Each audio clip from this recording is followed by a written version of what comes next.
দমদমের সাংগঠনিক সভাপতি মাননীয় সাংসদ পার্থ ভৌমিক বলে দিয়েছে যে ভোটেরই কেন জানি না দেশের মাননীয় প্রধানমন্ত্রী এবং স্বরাষ্ট্রমন্ত্রী ঘন ঘন বাংলায় যাওয়ার কথা মনে পড়ে, বাংলায় আসার কথা মনে পড়ে। আসতে পারেন, ভালো। 24-এ এসছেন লোকসভায়, আমাদের সিট 29 হয়েছে। 21-এ এসছেন, ভালো। সেটা হচ্ছে আমাদের সিট বলেছিলেন যে আগলাবাদ 200 পার, কারা 200 পার করেছে সবাই দেখেছে। এবারে সেরকম কিছু বলবেন। আজকে ব্যারাকপুরে আসছেন, আমি দেখলাম যে 2 দিন আগে উনি আসামে গিয়ে একটা ট্রাইবাল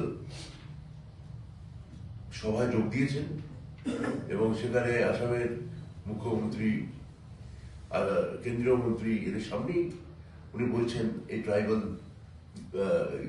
সমাবেশ দেখে কত রং, এখানে কত রং, খুশি হয়ে বলছেন।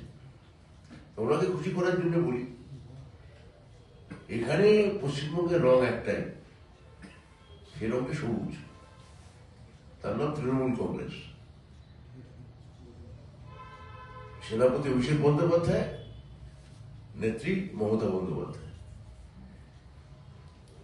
বারবার আসছেন, আমাদের বাংলাদেশি বলছেন, রোহিঙ্গা বলছেন, কিন্তু আপনাদের জানাই গ্রেপ্তার হচ্ছে কিন্তু বাংলাদেশি নাগরিককে আশ্রয় দেওয়ার জন্য মালদার বিজেপির বুথ সভাপতি। আপনাদের দেখায়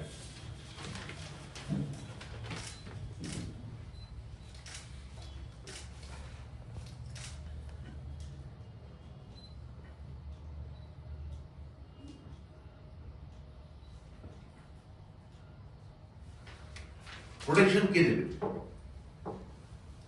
গরু পাচার নিয়ে বদনাম করেছেন, সীমান্তে সুরক্ষা নিয়ে বদনাম করেছেন। প্রত্যেকটা দেখা উচিত আপনাদের। আমাদের এখানে ল অ্যান্ড অর্ডারে গন্ডগোল হলে আমাদের স্বরাষ্ট্র দপ্তর বা হোম যারা তারা দেখবেন, আপনাদেরটা কে দেখবে? যে আপনাদের এখতিয়ারের মধ্যে পড়ে একদিকে এজেন্সি পেছনে লেগিয়ে দেওয়া, একদিকে এসআইআর করা, সিএ করা, এবং সব থেকে বড় বিপজ্জনক সেটা হচ্ছে, আমি আগেও বলেছি যে আপনার ভোটে নোটাধিকার, আপনার ভোটে নোটা আছে, তার মানে এখন ভোটে আপনি চাইলে কোনো দলকে ভোট দিতে পারেন, চাইলে কোনো দলকে ভোট দিতে নাও পারেন। তার মানে এটা আপনার গণতান্ত্রিক অধিকারের মধ্যে পড়ে। ভারত সরকার সেটা স্বীকার করেছে।